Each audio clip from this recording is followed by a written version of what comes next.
début de cet épisode, un bref rappel des événements récents permet de comprendre la situation. Lors de l'épisode précédent, plusieurs inquiétudes vont s'accumuler autour de Lucy et de Yann. Une escapade romantique entre eux avait laissé des traces compromettantes, notamment une photographie conservée dans le téléphone de Lucy. Yann, inquiet des conséquences que pourrait avoir cette image si elle était découverte, semblait de plus en plus nerveux. Les relations entre les personnages devenaient fragiles et certains secrets menaçaient d'éclater au grand jour.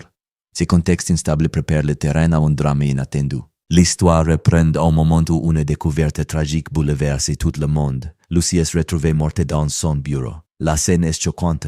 La thérapeute gît au sol après avoir reçu un violent coup à l'arrière de la tête. Autour d'elle, des traces de sang confirmant la brutalité de l'agression. L'arme utilisée n'a pas encore été retrouvée, ce qui complique immédiatement le travail des enquêteurs. Les autorités décident de rechercher les lieux et d'ouvrir une enquête approfondie. C'est la femme de ménage qui a découvert le corps. En arrivant pour effectuer son travail habituel, elle a compris que quelque chose n'allait pas. Face à la scène, elle alerte aussitôt les services d'urgence. Rapidement, la police et l'équipe médico-légale arrivent sur place afin de procéder aux premières constatations.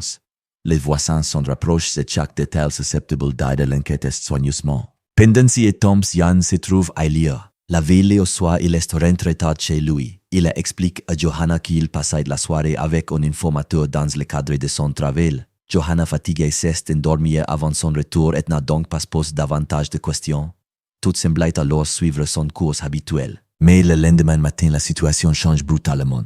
Elise appelle Yann pour lui demander de se rendre immédiatement sur une scène de crime. Une thérapeute vient d'être retrouvée morte dans son bureau. L'annonce du frappe de plein fouet. Lorsqu'ils comprennent qu'il s'agit de Lucy, le choc est immense. Arrivé sur les lieux, Yann découvre la scène. Le corps de Lucy s'éteint sur le sol. Le spectacle est si brutal qu'il peine à garder son sang-froid. Submergé par l'émotion, il se dirige vers les toilettes pour vomir. L'intensité du choc semble dépasser ce qu'il peut supporter. Alors que les enquêtes commencent chacune s'affaire autour de la scène, les techniciens examinent le bureau, photographiant les indices et recueillant les premiers éléments de preuve.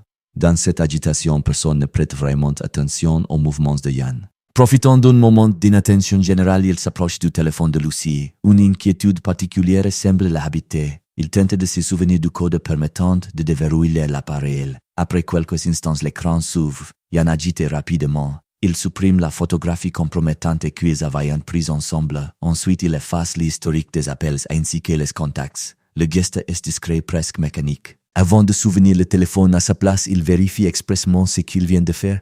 A-t-il bien supprimé toutes les traces? A-t-il vidé la corbeille numérique? La question semble le traverser en instant. Finalement, il rend l'appareil sans attirer l'attention. Elise, concentrée sur l'enquête, ne remarque rien de suspect. Dans le même temps, une autre histoire se déroule à l'heure. Chez Johanna, une réunion importante doit avoir lieu. Flore doit officialiser son association avec Ludo et Elodie dans le cadre de la gestion de la ferme. Les documents sont prêts à être signés. Cette nouvelle collaboration représente un espoir financier pour tous. Johanna explique que cette rentrée d'argent pourrait leur permettre de surmonter les difficultés actuelles. Flore promet de s'investir pleinement dans ces projets. Ainsi, pendant que certains tentent de construire un avenir plus stable, d'autres se retrouveront confrontés à une tragédie imprévisible. L'enquête autour de la mort de Lucy ne fait que commencer. Les circonstances exactes du drame restent encore floues. Qui a frappé la thérapeute dans son propre bureau? Pourquoi et quels secrets pourraient en émerger à mesure que les enquêteurs progressent? Pour l'instant, une chose est certaine, derrière cette affaire cachera des liens complexes et des zones d'ombre encore inexplorées. Merci d'avoir suivi ce résumé de l'épisode. N'oubliez pas de vous abonner à la chaîne pour ne manquer aucune analyse des prochains épisodes et continuer à suivre l'évolution de cette intrigue pleine de mystères.